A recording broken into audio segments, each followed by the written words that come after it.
안녕하세요. 퉁치 이탈리아입니다. 이번에는 벌써 9번째가 되는데요. 먼저 감사드려야 하는 게 이제 이 시리즈 하면서 구독자가 200명을 넘어서게 돼서 앞으로 더 좋은 영화들과 찾아뵙도록 하겠습니다. 오늘의 그 주제는 제가 보면 이 영화 보셨잖아요. 예전에 제가 다뤘는데 Gone to Earth에서 귀향해서 그 여우 키우는 제니퍼 존스가 마지막에 비극적인 구멍에 빠져서 비극적인 운명을 맞이하는 영화였거든요. 이 영화를 만든 감독하고 각본가의 조합이 오늘 소개시켜 드릴 영화의 그 주제가 됩니다. 영화의 주제가 아니라 그 영화를 만든 사람인 거죠. 다시 말해서 여기 보면 그때 마이클 파웰하고 에메릭 프레스버거라는 그 콤비, 한 명은 감독이고 한 명은 각본가가 서로 만나서 영화사를 만들어서 거의 만들었죠. 거의 한 15년 정도를 같이 해요. 그 대표적인 작품들이 여러 가지가 있는데 뭐 캔터베리 이야기부터 해서 그 중에 하나 우리가 알만한 작품으로 되게 유명한 게 바로 이 분홍신입니다. 예전에 EBS부터 해서 어마어마하게 자주 했어요. 이 영화 하면 이제 어떤 영화예요? 완전히 현실하고 환상이 막 경계 속에서 막 어지러울 정도로 강렬하면서 그 독특한 스타일의 영화였거든요. 그러니까 이 콤비는 상당히 둘 다 이제 영국 콤비가 되는 거고요. 어마어마한 작품들을 만들어냈고 당대에는 살아생전에는 그렇게 위대한 감독이라고 평가는 못 받았던 것 같은데 영화를 보면 볼수록 그리고 그 사람들 영화 중에서 제가 제일 좋아하는 영화가 오늘 소개시켜 드릴 이 영화가 아닌가 싶습니다. 분홍신도 정말 다루고 싶지만은요.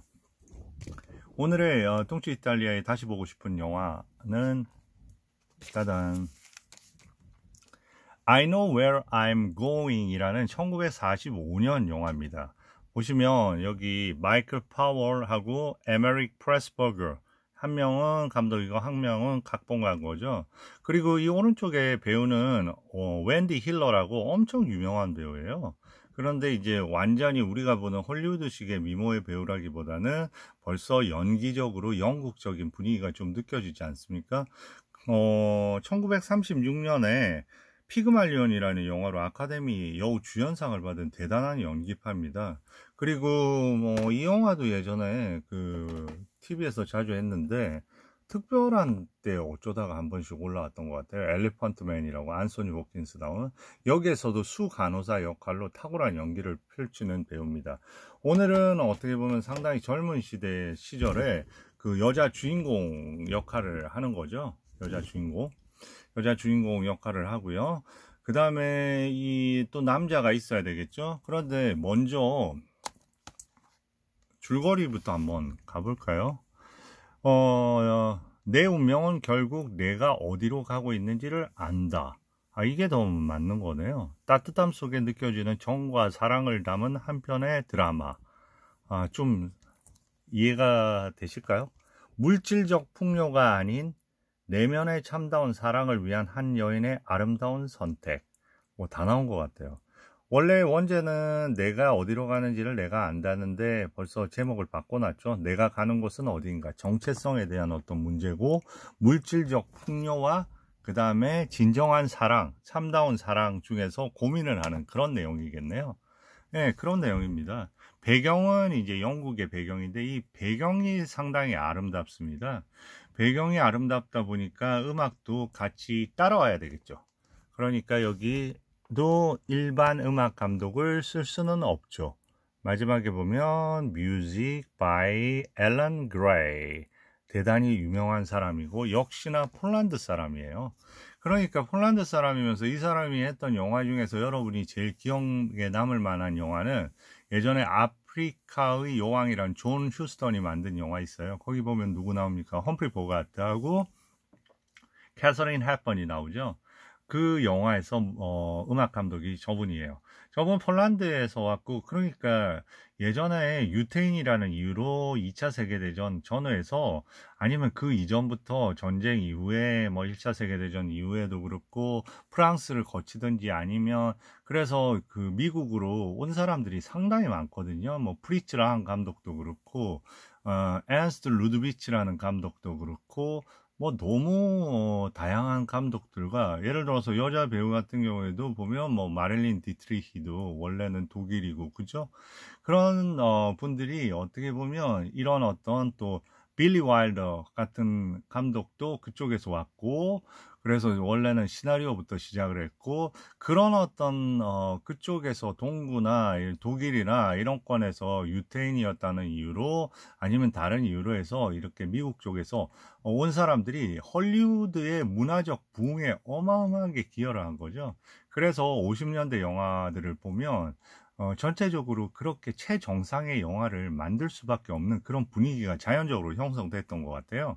그래서 의외로 보면 40년, 지금의 어떤 젊은 세대는 잘 그게 이제 예전에도 이런 좋은 영화가 있었어, 그게 아니고 40년 50년은 최정점의 시기고, 그 다음에 오히려 쇠퇴하는, 거기는 어떻게 보면 그 당시는 테크닉이나 모든 걸 만질 수 있는 장인들과 어마어마한 배우들, 그런 게 다 몰입이 돼 있던, 그야말로 다시는 오지 않을 그런 예술적인 시기 중에 하나였던 거예요. 그러면 이 배경은 이제, 그래서 여기 영화음악 하다가 말씀을 드렸는데, 이 배경으로 나오는 게 예전에 보면 음악 좋아하시면 맨델스존의 핑가레 동굴이라는 곡 있죠. 그게 이제 아마 비슷한 여기 헤브리디스 이쪽일 거예요. 그 스코틀랜드 옆에 거기 작은 섬들이 많은데, 거기가 엄청난 절경으로 뭐 깎아지른 듯한 그런 바위들도 있고, 예, 그런 쪽에서의 어떤 황량함과 자연과 맞닿아 있는 그런 곳이 배경이 됩니다. 우리의 주인공은 아까 웬디 힐러는 어떤 인물이냐, 그야말로 어렸을 때부터 자기가 무엇을 원하는지를 알고 욕망을 쫓아서 가는, 그런데 뭐 욕망이라고 해서 엄청난 아주 그 계산이 잘 돼 있고 아주 스마트하면서 그 욕망을 향해서 단계 가는 판무파탈 이런 거는 아니고요. 그냥 삶 자체의 비전이 이제 부유하게 좋은 남자를 만나서 잘 사는, 부유하게 그런 어떤 꿈을, 구체적인 계획을 갖고 실현시켜 나가는 그런 인물인 거죠. 그래서 뭐 한 20대 이제 중반 초반 정도 됐을 때 아버지는 은행 지점장이거든요. 그 지점장이라는 그 아버지의 직업만 봐도 그걸 통해서 돈에 대한 어떤 가치에 대한 인식을 명확히 하고 내가 가는 곳이 어딘지 안다, 그런 의미의 출발이라고 보시면 됩니다. 그런데 그러면 어느 날에서 아버지하고 이제 식사를 하면서 얘기를 합니다. 나 결혼할 거야. 누구랑? 그랬더니 어떤 큰 제약 화학회사 이름을 대요. 그럼 화학회사랑 결혼할 거니? 그러니까 거기에 이제 오너, 어마어마한 영국 사람이라면 다 아는 재벌, 예, 그런 사업가를 이름을 얘기하는 거죠. 그래서 그 사업가하고 조용히 결혼식을 하기 위해서 그 헤브리디스 제도에 있는 섬인데, 그 섬 이름이 칼리란, 이게 저도 이게 칼로란이에요. 칼로란이라는 섬으로 해서 가게 됩니다. 그 칼로란이라는 섬이 이제 그 섬에 본인이 결혼할 사람이 있는 거죠. 그런데 이제 그 서로는 전혀 안 본 사이예요. 왜 그랬는지 모르겠지만, 그래서 그 남자를 찾아서 거기서 결혼을 하러 가는 겁니다. 그러니까 큰 가방 하나 하고 결혼식 때 입을 웨딩 드레스 하나를 들고 가는 거죠. 그래서 기차를 타고 이제 막 이제 여러 맨체스터에서 시작해서 한 며칠이 걸리는 여행이 되겠죠. 그 여행 중간중간마다 이제 다 그 회사의 중역들이 다 중간에 연계가 돼서 그 에스코트를 하거나 그렇게 움직이는 거죠. 그래서 그 첫 장면부터 그 막 움직이는 장면까지는 어떻게 진행이 되냐면 엄청나게 빠른 속도로 진행이 돼요. 하나 컷 한 걸 갖다 계속해서 편집을 이어나가면서 어마어마한 리듬감 있게 마치 코미디 뮤지컬 영화를 보는 듯이 음악도 섞이고요. 그러면서 그게 막 나아가게 됩니다. 그러면서 중간중간에 본인이 이제 그 결혼을 해서 불을 누릴 그런 장면들을 막 겹쳐서 마치 기차가 굴러가는 바퀴의 속도처럼 그런 게 자기한테 막 떨어지는 그런 식으로 해서 연출이 이어지게 됩니다. 엄청난 속도감을 가지고 처음에 너무 시간 가는지 모르고, 그리고 전체적인 분위기는 아주 들떠 있고, 그 다음에 너무 꿈에 부풀어 있는 그런 분위기로 가다가 점점 이제 기차를 타고 이어가면서 그런 템포가 이제 조금씩 느려지는 거죠. 어떻게 보면 이제 앞이 문명 세계의 템포라면 뒤에는 본인이 갈 미지의 섬 칼로란의 그런 템포에 맞춰지는 거죠. 이 영화는 계속 그런 얘기가 나옵니다. 이 우리의 조회는 늘 모든 걸 빨리빨리 처리하고 당장 처리해 달라고 그러고, 그 폭풍우가 쳤을 때 빨리 아무 배나 해서 빨리 그걸 갖다가 넘어가려고 하는데, 모든 사람들은 그걸 기다려야 된다. 그리고 그게 기다려서 인간이 거기를 건널 수 있을 때 기다려야 된다. 그러면 우리 조회는 얘기합니다. 거기 돈을 더 줄 테니까 건너자. 그 논리가 이제 계속 부딪히는 거죠. 두 문명이 부딪히는 거죠. 그래서 이제 거기를 이제 그 섬을 앞두고, 칼로란이라는 섬을 앞두고 갑자기 점점 다가갈수록 날씨가 안 좋아지는 거예요. 그리고 마지막 이제 그 섬에서 배만 타고 가면 되는데, 그 섬에 바로 전 섬에 갇히게 되는 겁니다. 갇히게 되는데, 그렇게 갇혀서 있을 때 그 근처에 오래된 그 성이 있어요. 항상 보면 영국 영화 보면 그 중간중간에 고성들이 있는 영화들이 많잖아요. 예전에 뭐 프랑스나 영국이나 보면 저는 고성하면 떠오르는 게 있는데, 예전에 보면 그것도 명화극장에서 했던 것 같은데, 어셔가의 몰락, 그런 영화 기억하십니까? 저는 이제 머릿속에 딱 해서 막 고성의 느낌, 막 으스스한 느낌은 어셔가가 그냥 생각이 되는 것 같아요. 자동적으로. 제 머릿속에 이제 뭐 하나의 상징으로 각인되어 있는 거죠. 그래서 그 고성 같은 데로 가니까 거기 까트리오나라고 아주 독특한 인물이 막 여장부 같은 스타일이면서도 아주 그 완전히 자연인 같은 느낌의 그런 여인이 이제 그 대령이라는 사람, 그 남편은 따로 있는데 지금 남편도 전쟁에 참여해서 가 있는 거고요. 대령인데 상당히 나이가 들은 친척 같은 사람인 거죠. 그 대령은 이제 그 매를 길들이는 그런 일을 자기가 세계 최고의 전문가라고 하면서, 그래서 매를 길들이는 것부터 해서 그 사람이 좋아하는 막 독수리부터 해서 여러 가지, 그것도 또 한 갈래로 볼만한 그 요소들을 줍니다. 그런데 이제 거기서 이제 한 해군 군복을 입은 남자를 만나게 되는 거죠. 그게 바로 토킬 맥닐이라는 사람인데, 영화 속에 그게 이제 뭐 바로 로저 리브시라는 배우인 거죠. 그러니까 그 조앤의 상대역이 되는 거죠. 나중에 결국 사랑에 빠지는 그 남자가 있는데, 그 남자가 상당히 그 거기에 안주인인 카트리오나하고 아주 친한 사이입니다. 그래서 격엽게 뭐 얘기하면서 이제 첫 만남을 가지는 거죠. 그러면서 이제 그 둘이 대화를 하게 되고, 그리고 이제 사실을 알아나가게 되는 거죠. 어떤 사실을 알아내냐면, 사실 그 칼로란이라는 섬 자체는 어떻게 보면 원래는 이 토킬 맥닐이라는 이 사람의 그 선조 때부터 이 사람들의 소유였던 거예요. 근데 토킬 맥닐이 그 섬을 그 미래에 결혼할 사람한테, 지금 사업가한테 빌려준 거예요. 그래서 한 3개월 빌려주면 6개월을 그냥 살 수 있으니까, 그런 식으로 이제 집을 그 섬 전체를 빌려주는 거고요.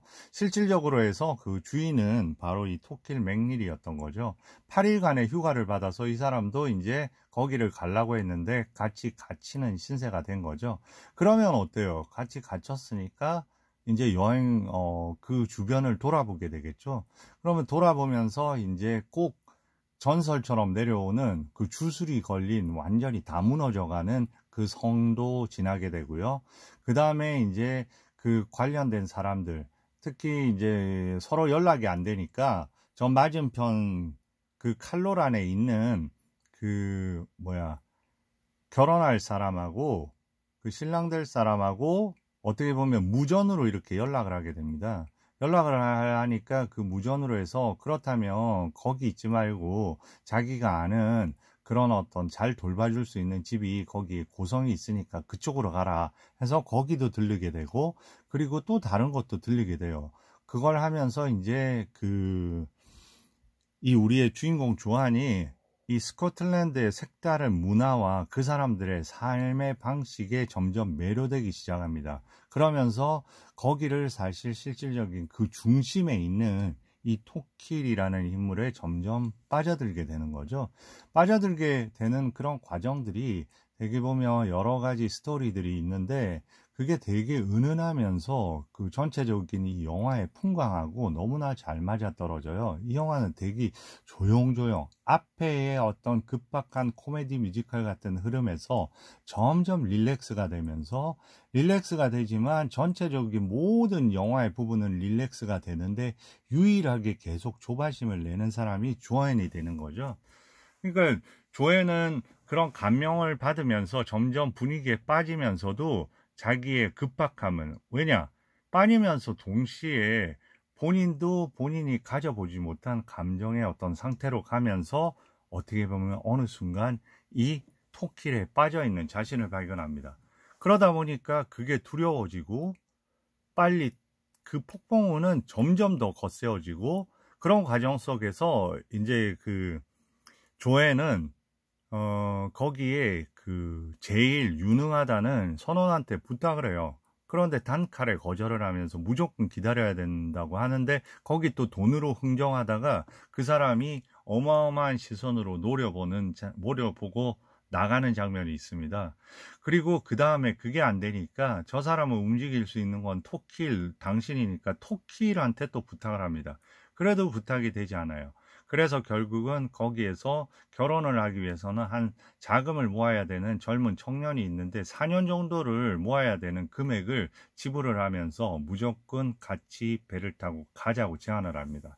그래서 거기에 그 제안을 할 때 제안을 해서 그 젊은 선원이 그 배를 준비하는 거를 저 멀리서 다른 거를 갖다가 그 독수리를 그 대령이랑 관찰을 하다가 그걸 갖다가 망원경으로 본 토킬은 달려와서 어마어마하게 그 충돌을 하는 겁니다. 왜냐하면 거기로 간다는 거는 죽는 그 자체를 의미하기 때문에 다른 사람의 죽음을 담보로 본인을 그렇게 욕망을 채운다는 거에 대해서 이기적인 걸 질타를 하면서 막 계단에서 내려가는 장면이 있거든요. 그 장면 되게 명장면이에요. 계단이라는 도구를 통해서 내려가면서 계단에서의 어떤 자세를 통해서 윽박지르고, 그 다음에 계단으로 해서 윽박지르고 내려가면서 위에서 토킬이 내려보고, 마치 그 다음에 우리의 그 조앤은 완전히 그 뒤로 해서 바닥에 누울 정도로 이렇게 뒤로 이렇게 제쳐지는 장면이 있는데, 거기는 스스로가 어떻게 보면 그 스스로의 이기적인 욕망에 의해서 완전히 스스로의 모든 민낯을 보이는 그 바닥으로 떨어졌다는 거를 아주 효과적인 장면으로, 계단 장면으로 끌어나갑니다. 그래서 막 뛰쳐서 나가니까 그러죠. 물에 빠져 죽어버리라고 그런 식으로 해서 악담을 하면서 올라갔는데, 그 카트리오나가 얘기를 합니다. 이 모든 게 뭐 때문인 줄 알아? 토킬, 바로 너로부터 벗어나려고 하는 거야. 그 말을 들은 순간, 본인을 사랑하고 있다고 생각하니까 그대로 뛰어가서 같이 배에 타고, 배에는 그 가방과 웨딩드레스를 싣고 가는 거죠. 폭풍우 속을. 폭풍우 속을 가는데 뭐 어떤 일이 벌어지냐면, 그 어마어마한 폭풍이고 그게 대장관입니다. 어떻게 보면 우리가 어마어마한 감동, 그런 대장관 앞에서 우리를 압도하는 자연 앞에서 느끼는 경이로움 같은 것도 느낄 수 있어요. 그게 어떻게 보면 숭고의 미인데, 그게 칸트가 예전에 얘기했던 그런 숭고의 개념이잖아요. 그래서 이 대자연의 숭고함을 그때 느끼게 될 정도로 그게 아주 명장면의 압권들이 그 큰 바다에서 펼쳐지는 거죠. 막 폭풍우가 치고, 그런 와중에서 어떻게 되냐면, 그 조앤이 갖고 있던 가방, 먼저 웨딩드레스부터 떠내려가고요. 그 다음에 가방도 떠내려갈 수밖에 없어요. 어마어마한 폭풍이니까. 그걸 잡으려고 하다가 죽을 것 같으니까 그거부터 모든 걸 포기하고 내려놓으라고 맥릴이 소리칩니다. 그러고 나서 엔진까지 일부가 젖게 돼요. 그러면 한쪽에서는 물이 들어오는 그 물을 조에는 푸기 시작하고 살기 위해서. 그리고 젊은 선원이랑 우리의 그 토끼는 그거를 불을 붙여가지고 그걸 데우기 시작합니다. 근데 전설에 거기 해협의 중간에 어마어마한 소용돌이가 있는 부분까지 기어 들어가거든요. 거기에서 가까스레 엔진의 그 작동이 되기 시작해서 거기를 갔다가 거의 뭐 죽는 지경까지 갔다가 가까스로 나오게 되는 거죠. 나오게 된 다음에 둘은 정말 무언가를 느끼기 시작합니다. 그래서 이제 그 다음날 날은 드디어 개인 거죠. 개이고 이제 둘은 우리의 그 조에는 저 멀리에 배를 봅니다. 오늘 이제 배가 와서 조앤과 파이프 블루즈 있잖아요. 영국에서 이렇게 축제 때 스코틀랜드에서 소리 내는 거. 그 전문 음악인 3명을 원래 그 자기 결혼식에 쓰려고 그 본인의 남편 될 사람이 불렀거든요. 그런데 그 부른 그 사람도 그 폭풍 때문에 가지를 못하니까 그 전 이야기지만 조앤하고 토끼라고 막 여러 성을 다니면서 거기에서 스코틀랜드 그 춤추는 축제도 봤을 때 그 팸플릿을 막 불고 하거든요. 그런 장면 되게 재밌습니다. 왜냐하면 그 장면이 본인의 결혼을 위한 건데 그 결혼식에 실질적인 남편 될 사람은 없고 그 옆에 맥릴이 있는 거잖아요. 토끼리 있는 거잖아요. 토끼 맥릴이. 그런데 그 장면도 되게 재밌는 장면이 있는 게 어떤 장면이 있냐면 처음에는 거기를 갖다가 보는 거를 그렇게 보고는 싶지만 탐탁지 않게 생각했을 때 거기 사다리 같은 게 있거든요. 그러면서 토끼리 얘기합니다. 조앤 보고 사다리에 올라가서 보면 저기 잘 보이고 저기 보는 거 흥미롭다고 하니까 그쪽으로 시선을 하고 있고 그 아래에서 우리의 그 토끼리 그 조앤을 받치고 이렇게 서 있습니다. 그 장면 같은 경우에 되게 상징하는 바가 큰 것 같아요. 장면상으로. 왜냐하면 제가 봤을 때는 조앤은 어떻게 보면 그 상승하려는 신분 상승하려는 그런 부분이 사다리에 매달린 거하고 그 일치하는 부분이 있죠. 그런데 실질적인 조앤이 보는 장면은 어떤 장면입니까? 스코틀랜드 전통의 그 춤을 보고 있잖아요. 그런데 그게 이제 거기에 정원사인지 그분의 부부의 아주 연로한 부분이에요.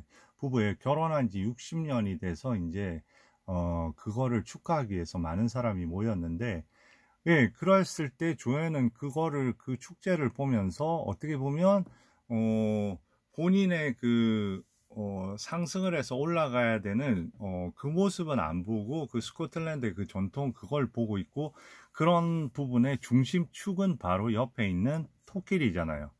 그리고 토끼에 의지해서 지금 사다리는 어떻게 보면 떨어질 수도 있는 그것도 사다리도 받쳐주는 게 어떻게 보면 토끼리고, 예, 그런 장면이 이제 그 상징하는 바도 있는 거죠. 그래서 거기서 또 하나 재미있는 부분이 그렇게 흥겨운 축제가 막 일고 하는데 어떤 장면이 있냐면요. 마지막에서 스피치 하면서 결혼한 지 60년 되는 정말로 나이 들어 보이는 두 부부입니다. 부부한테 한 말씀 하라고 합니다. 그런데 주저주저 하면서 무슨 말 하다가 그냥 아주 서글픈 표정으로 하면서 그 부인과 노부인과 그 할아버지가 옆으로 천천히 걸어갑니다. 그때 카메라가 움직이면서 전체적으로 아주 음울한 표정들을 보여줘요. 그러니까 어떻게 보면 거의 인생 자체가 더덥다는 어떤 느낌의 그런 카메라의 움직임이 있습니다. 그리고 그 카메라는 막 춤을 끝난 젊은 군인이 그 젊은 처녀 한테 뭔가 이거 작업을 걸면서 달콤하게 얘기하는 그 장면으로 멈춰서거든요. 그러니까 한편으로는 그런 어떤 덧없음 뒤에 젊음이 시작되고 그거 역시 덧없음으로 갈 것이라는 그런 어떤 부분들이 느껴지는 그런 장면도 있습니다. 그래서 결국은 둘은 그거는 제가 이제 전으로 돌아간 거고요. 결국 두 명은 이제 각자의 길을 가야 되는 거죠. 그래서 저 멀리에서 배가 와서 그 팬플룻 연주하는 3명하고 이 조앤을 데려가기 위한 배가 그 칼로란 섬에서 오는 게 보입니다. 보이고 이제 그걸 보면서 이제 둘은, 한 명은 군복, 한 명은 이제 갈 채비를 하고 이렇게 길에서 만나는 거죠.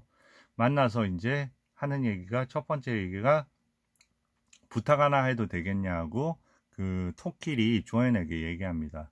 만약에 팸플룻 할 때는 연주하게 되면 자기가 좋아하는 말괄량의 아가씨라는 그 곡을 연주해다오. 그게 부탁입니다.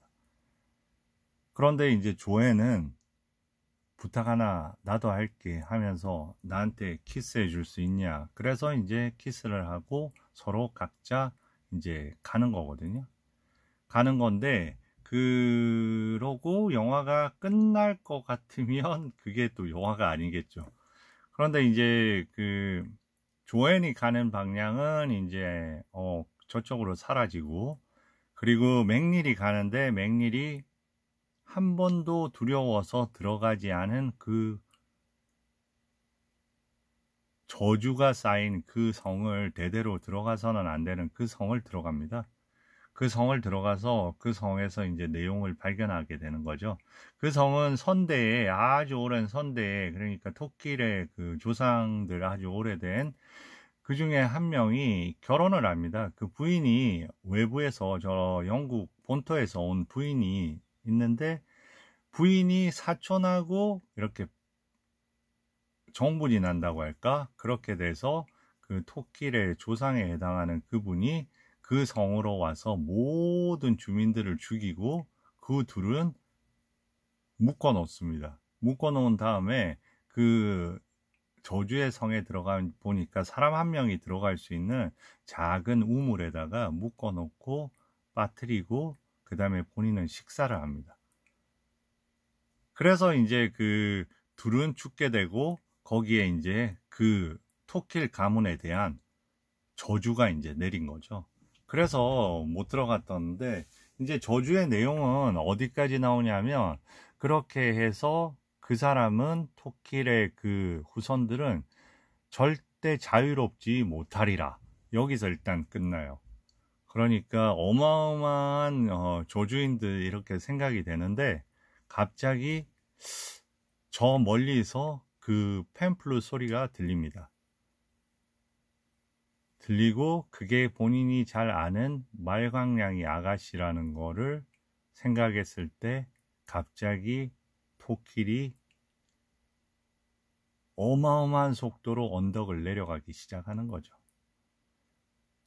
그래서 거기서 둘은 먼저 조우를 안녕 안녕 하면서 둘은 이제 만나게 되면서 그 마지막 전설이 읽어져 내려가는 거죠.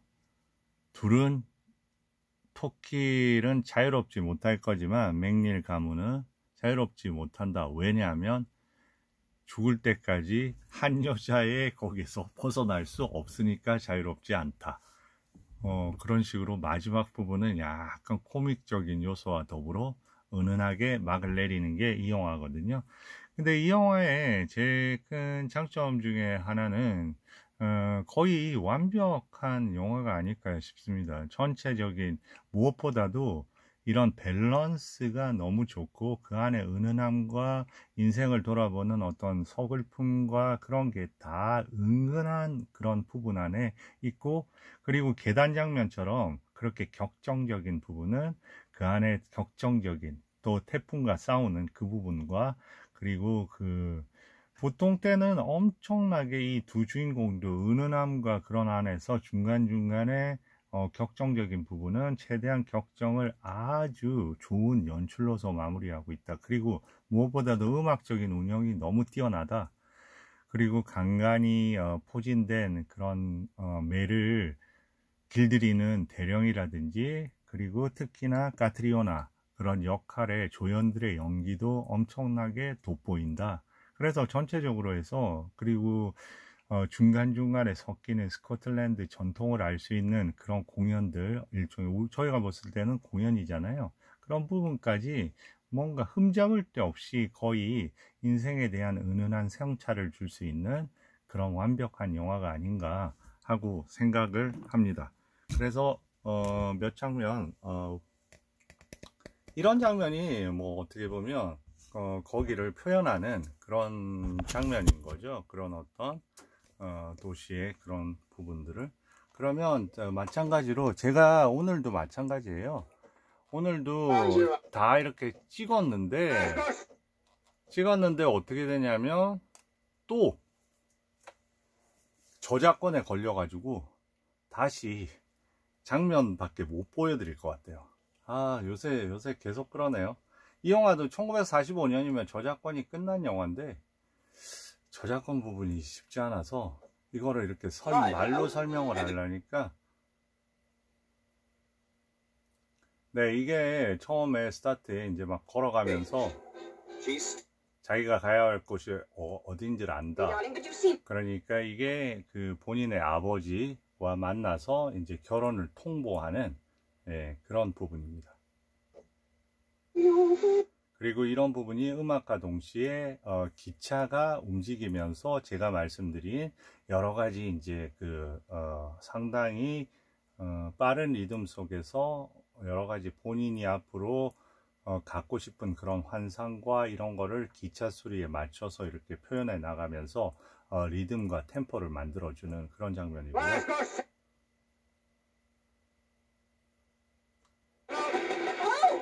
네, 이것도 뭐 한쪽에 그 본인의 그 결혼 웨딩 드레스가 있고 이제 벌써 도착한 거예요. 도착해서 빨리 일어나라 해서 아주 들뜬 기분 안에서 모든 게 유쾌하면서, 지금 표정은 좀 그렇지만 끊겨가지고 그런 거고요. 이제 왔습니다. 와서 거기 영국 도착을 했는데 날씨 때문에 막혀서 그 집에 들어오는 거예요. 그 카트리오나가 있는 그 집으로 들어가는 장면입니다. 여기서 이제 들어가서 토끼를 만나게 되는 거죠. 네, 지금 보면 이제 토끼라고, 이 왼쪽에 있는 분이 대령이고 한쪽 왼손에는 매가 있는 거고요. 그리고 오른쪽이 이제 우리의 남자 주인공 토끼인 겁니다. 항상 파이프를 물고 있고요. 지금은 어떤 장면이냐면 이제 빨리 그 본인이 결혼식장에 빨리 그 섬에, 칼로란 섬에 가서 웨딩 드레스를 입을 그런 거를 생각하면서 매일 기도를 하고 옷도 입어보고 그런 장면입니다. 근데 전체적인 어떤 중간중간에 보면 조명이나 그런 부분들이 어떻게 보면 얼굴을 비추는 그런 톤이라든지 그런 게 이렇게 말씀드리면 이해하실 수 있을 거예요. 30년대 프랑스 영화 보면 시적 레얼리즘이라는 시기가 있습니다. 장 르누아르 감독도 있고 뭐 마르셀 까르네부터 줄리앙 드비비에 뭐 이런 다양한 감독들의 그런 시적 리얼리즘의 시기가 있습니다. 예전에 보면 어떤 때 보면 그런 영화 생각나세요? 그 명악장 이런 데서 했던 건데, 나의 사랑, 뭐 마리안느, 뭐 이런 영화부터 해서 상당히 뭐 그 다음에 그 꾀드 보임, 안개 낀 부두, 뭐 그 다음에 또 뭐가 있을까요? 북호텔, 뭐 그런 영화, 그럴 때 아주 화나면서 그 음영이 명확하면서 그런 삶의 뭐랄까 반짝거리는 그런 일상의 아름다움을 느끼게 해주는 그런 식의 느낌도 있습니다. 이제 이 폭풍이 어마어마하게 몰아치는 이런 장면들이 나오는 거고요. 그러니까 계속해서 그런 장면이 벌써 보면 챕터 9부터 해서 상당히 많이 시작되는데도 전체적인 밸런스나, 여기 사람들은 이제 얘기를 하는 거죠. 지금 얘기를 합니다. 저기 그 칼로란 섬에 있는 그 부자라는 그 사람은 왜 거기다 수영장을 만드는지 모르겠다. 주변이 바다인데. 그리고 그 사람은 왜 연어를 사 먹는지 모르겠다. 주변이 다 연어 낚시할 수 있는 장소인데. 거기에서 이제 부딪히는 거죠. 그러니까 이 사람들은 자연을 그대로 순응하면서 자연과 더불어 살 줄 알고 뭐 그냥 틀에 박힌 얘기 같지만 그런 어떤 두 개의 문명이 충돌을 하는 거를 뭐 그런 대사로 보여주거든요. 그래서 나중에 그 조앤이 토끼한테 얘기할 때도 당신 너무 사랑하고 나도 그때 당시에는 자기 남편을 변호하느라고 미래에 될 남편을 변호하느라고 아니 수영장 그거 하는 거 뭐가 나빠 나도 수영장 있으면 하고 싶고 그 다음에 나도 연어 하는 거보다 사 먹는 게 낫지 이러다가 마지막에 가서는 사랑을 고백하면서 나도 토끼를 나도 바다에 가서 수영하고 싶고 그리고 연어 낚시 하고 싶어 그렇게 내가 가르쳐 줄게 이렇게 하는 장면이 있거든요. 그런 그 미래올 장면에 대한 그런 부분을 먼저 여기서 이제 얘기하는 그런 장면입니다. 네, 항상 이제 그 이런 영화에서는 그 아까 보면 소용돌이에 관한 그 전설을 얘기하는 부분이고요. 그래야지만 이런 게 있어야지만 그 소용돌이에 들어갔을 때 가까스로 나올 때의 그런 뭐랄까 일종의 스릴감 전체적인 그런 것 때문에 또 그렇게 풀린이 된 겁니다.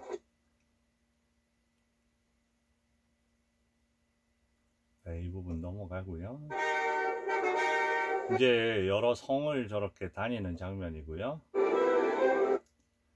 그리고 또 마을에 간 거죠. 그 춤 나오는 거는 좀 보여드리면 좋을 텐데, 조금 더 하면 제가 얘기했던 그 사다리 부분 나올 수도 있을 것 같은데요.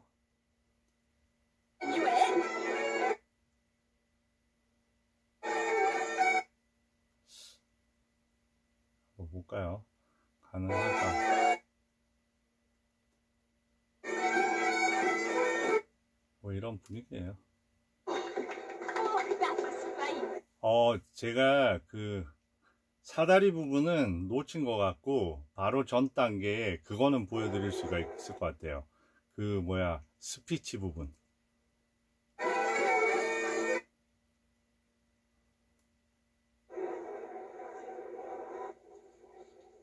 아 사다리 부분이 나왔네요 오히려. Do you think you could dance the Scottish? I think. 네.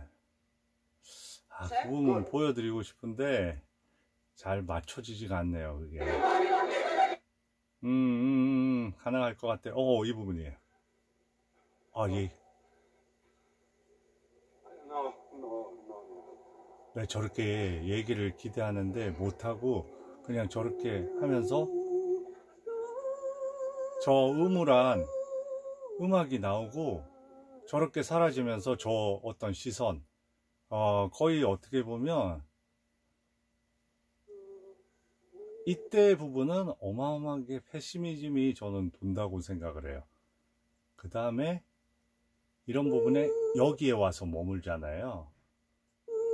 그러니까 이 친구는 이제 이렇게 하는 부분에 머물고 그러면서 다시 인생이 돌고 도는 것처럼 그렇게 되는 거죠.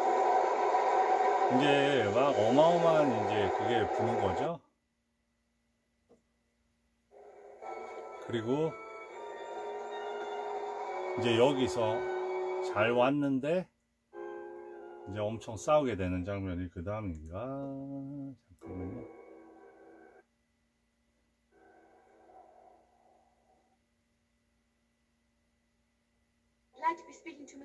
아, 이거는 지금 어떤 장면이냐면요. 저 맨 왼쪽에 서 있는 저 친구가 이제 이 조앤이 매수한 어떻게 보면 돈을 더 주겠다고 해서 하는 신입 선원이거든요. 근데 미래의 남편이 죽을 것 같으니까 조앤 보고 멈춰달라고 거기 가면 다 죽는다고 그 얘기를 합니다. 그러면 왼쪽에 있는 게 그 젊은 처녀 그 선원을 좋아하는 사람이고요. 그 지금 딜을 해서 안 보이는데 저기 까테리나입니다. 그러니까 하나의 충돌되는 공간에 있는 거죠. 그리고 이런 쪽 오른쪽은 나중에 장면이 갈수록 저 펄럭이고 바깥에 위험이 이렇게 감지될 정도의 그런 커튼이나 이런 거에 흔들림이 있거든요. 그러니까 엄청난 위험에 노출되어 있는 그걸 감행한다는 겁니다.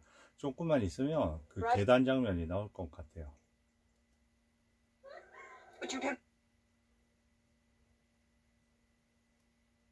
Don't be a fool, Kenny. 그러니까 미친 짓 하지 말라고, 그 더러운 돈 내가 줄 수 있을 테니까 하면서 이제 올라가서 싸우는 장면이에요. Rory said it was going down. Kenny said so. 지금 싸우면서 이제 싸우는 장면이 계단을 내려가면서 이제 격화가 되거든요. 보세요. 계단을 이런 어떤 자세에서 아주 효과적인 이런 연출입니다. 그러면서 압박을 하거든요. 토끼리 압박을 하는 거고, 압박을 하는 거에 따라서 이 포즈가 바뀌면서 그 다음에 이 장면입니다. 그러니까 거의 보면 어느 정도까지 가냐면 지금 얘기를 하는 거거든요. 당신의 이기심 때문에 모두를 죽일 셈이냐, 이 정도까지 갔으니까 조앤 자체도 그렇게 성정이 나쁜 사람은 아니에요. 그런데 자기의 그게 너무 강하다 보니까, 이기심이 강하다 보니까 어떻게 보면 스스로 자기가 괴물이 된지를 인지를 못하고 있지만, 이 장면에서는 주저앉으면서 모두가 봐도 이 안에, 본인의 틀 안에 완전히 바닥으로 내려앉는 장면인데, 저는 이 연출이 계단에서 위에서 내려오면서의 그 여러 가지 그 포즈와 더불어 주고받는 대화에 따른 그런 어떤 배치나 구조, 그런 게 너무 합리적으로 잘 됐다고 생각합니다. 그 다음에 이제 타고 가는 거고요. 이런 거 봐도 옷 자체가 우비를 입었는데 어떻게 보면 마치 죽음의 어떤 출정식 같은 걸 하는 그런 기분이 들도록 저 우중충한 뒤에 배경과 더불어 이런 거를 보면 거의 뭐 20년대 그런 어떤 저 스웨덴 쪽이나 아니면 독일 쪽의 표현주의 어떤 그런 느낌을 받게 돼요. 무성영화 시절의 그런 느낌. 그래서 전체적으로 연출의 감각이 상당히 뛰어나다. 흠잡을 데 없는 연출로 계속 이어진다. 이랬을 때 이때는 클로즈업으로 해서 그 아까 보면 자기 떠나보낸 애인이 이제 젊은 선원인 거죠. 그걸 바라보는 저런 장면에서는 또 엄청나게 이런 효과적으로 또 사용이 됐고요. 다음에 매 부분은 넘어가겠습니다. 이제 왔어요. 이제 그 풍랑 그 장면을 조금 보여드릴까요? 풍랑 장면이 그게 조금 보여드리면 좋을 것 같긴 한데 이게 또 걸릴까봐 하나 더 여기서 막 아마 한번 가볼까요? 어마어마하게 길어서 뭐 이런 분위기입니다. 이런 분위기 거의 뭐 절규하는 분위기입니다. 물을 퍼내고요. 모든 게 다 떠내려가고, 네, 이 정도에서 그 상상으로 두겠습니다. 이제 다시 이제 다 돌아온 거고요. 이 장면 바로 전으로 가야죠.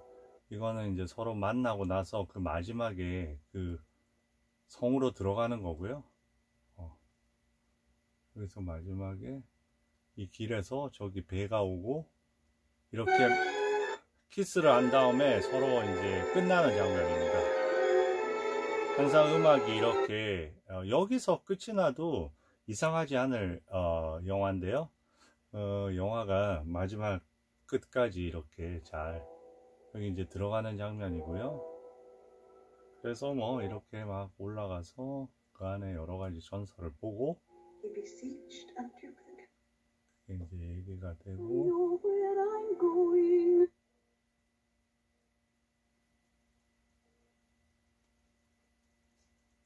마지막은 이렇게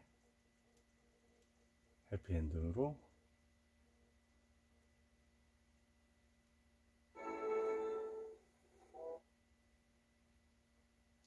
마지막에 이제 잘 안 끝나고 싶은지 마지막을 제가 잘 못 맞추네요. 그죠? 이렇게 해서 하고 저렇게 해서 끝나게 됩니다. 저는 이제 이 영화는 한번 꼭 영화의 제일 큰 장점은 천천히 스며드는 그런 템포와 연기와 특히나 연출 부분에서 정말 할 말이 많은 그런 장면들이 많이 나오는 영화예요. 저번에 영화도 보면 어떻게 보면 주인공 둘이 다 이끌어가는 그런 영화가 있고요. 이 영화는 확실히 보면 이 마이클 파워라고 프레스버거 이 콤비의 영화는 아주 그 분석을 할 수 있는 공간이 많고 치밀하게 짜여져 있는 아주 수작 중에 수작이라고 생각합니다. 인생에 대해서 한번 삶에 대해서 자기가 가는 인생의 방향에 대해서 고민하고 계신 분들이 뭐 대부분 아닐까요? 거기에 작은 울림을 줄 수 있는 좋은 영화라고 생각합니다. 감사합니다.